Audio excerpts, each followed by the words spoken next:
teng mol nisbatda olingan alkan va vodoroddan iborat 0,6 mol aralashma yondirilganda 1,5 mol suv hosil bo'ldi. Alkanni aniqlang. Berilishini yozib olamiz.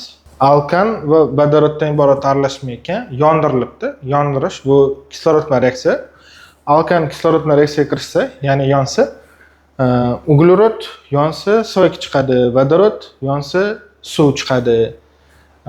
Vodorod o'zi bitta yonsa suv chiqadi.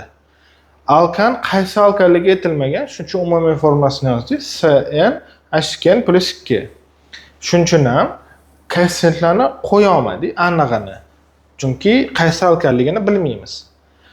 Vodorod modda demak aniq. Shuning uchun ham koeffitsiyentlarni qo'yib tenglashtirib olsak bo'ladi. 2 qo'yganda tenglashdi. Ya'ni o'ng va chap tomondagi atomlar soni teng bo'ldi. Ya'ni 2 kere 2 4 ta vodorod, 4 ta vodorod, kislorod 2 ta, 2 kere 1 2, kislorod 2 ta teng bo'ldi. Shunaqa ma'noda tenglashtirib oldi koeffitsiyentlarni qo'yib. Nimani topish kerak? Qaysi alkanligini topish kerak? Buning uchun n ni topishimiz kerak. Shunga qarab qaysi alkanligini aniqlasak bo'ladi. Nimalar berilgan? Aralashmani umumiy moli berilgan va teng mol nisbatda deb aytilgan. Demak, teng mol nisbatda degani mollari teng degani. Alkanga x mol qo'yadigan bo'lsak, ya'ni noma'lum. Vodorod ham x mol bo'ladi. Chunki mollari teng.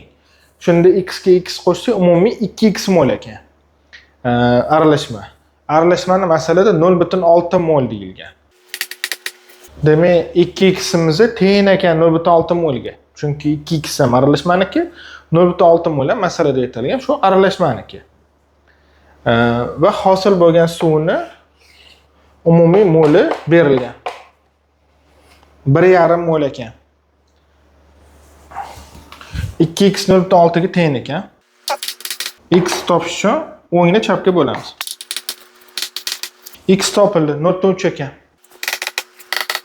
Endi alkanni moli topildi 0,3 mol, lekin shu alkan orqali alkan yonish reaksiyasida hosil bo'lgan suvni molini topa olmaymiz. Chunki koeffitsiyenti noma'lum, bilmaymiz. Qaysi alkanligini bilmaymiz, koeffitsiyenti bilmaymiz, chunki u suvni topa olmaymiz alkan orqali. Endi vodorod moli 0,3 mol ekan u ham. Koeffitsiyentlari bor, bu suvda ham koeffitsiyenti bor, demak suvni molini topa olamiz. Vodorod yonishda hosil bo'lgan suvni molini topa olamiz. Proporsiya orqali topamiz. 0,3 ni 2 ga ko'paytirib 2 ga bo'lamiz. Ya'ni koeffitsiyentlari pastga qo'yiladi. Bu koeffitsiyenti pastga qo'yiladi. Va 0,3 2 ga ko'paytirib 2 bo'lsa 0,3 o'zi bo'ladi. Vodorod yonishda hosil bo'lgan suvning moli topildi. Umumiy suvning moli bor. 1,5 mol. Alkan yonish natijasida hosil bo'lgan suvning molini topsa bo'ladi. Umumiydan 1,5 ni ayiramiz 0,3 ni. 1,2 bo'ladi. Demak, alkan yonish natijasida hosil bo'lgan suvning moli topildi.